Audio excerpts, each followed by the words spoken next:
Thế tầng khi ngàyนี้ខ្ញុំមកចង់មកចែករំលែកតាក់ទងជាមួយនឹងសភៅនេះមួយក្បាលប្រហែលជាមានបងឬក៏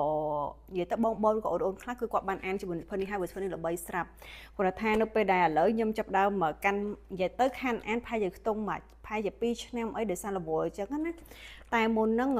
តំតបើកឃើញឡើងវិញអញ្ចឹងមានអារម្មណ៍ថាចង់មកចែករំលែកទៅអ្នកទាំងអស់គ្នាសម្រាប់បងអូនណាដែលគាត់វាថាអឺវាថេងតលកំណត់ណាក្នុងការចិញ្ចឹមកូនមិនរបៀបល្អ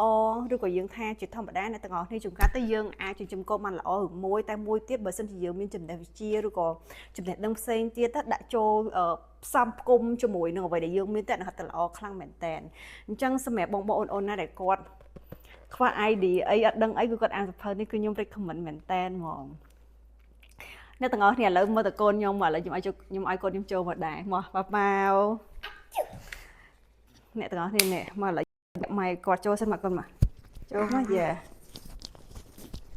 ប៉ាប៉ាវប៉ាប៉ាស្រឡាញ់ម៉ាមីអត់អាសុប៊ូមើនឹងថ្ងៃអ្នកទាំងអស់គ្នាដូចកូនខ្ញុំផ្ទាល់នេះអញ្ចឹងក៏ពិតខ្ញុំចង់និយាយថាយើងចង់និយាយថាបើថាតាក់ទងមួយធ្វើការគឺខ្ញុំរៀងប្រកែធ្វើការធ្វើអីផ្សេងអញ្ចឹងណាតែដល់ពេលក្នុងការចិញ្ចឹមកូនយើងអត់សូវមានបទពិសោធន៍ទេនិយាយស្មោះត្រង់ហ្មងតែបានសភៅនេះមួយអ្នកទាំងអស់គ្នាអានផងហើយយើងវាថាយើងអានទៅយើងបានជាចំណេះមួយអញ្ចឹងណាដាក់បញ្ចូលមួយហើយយើងអានអីបន្ថែមទៅហើយយើងសួរប៉ាម៉ាអីថែមទៀតទៅជឹងវាជួយ improve ដល់គ្រូយើងផ្ទាល់ដែរ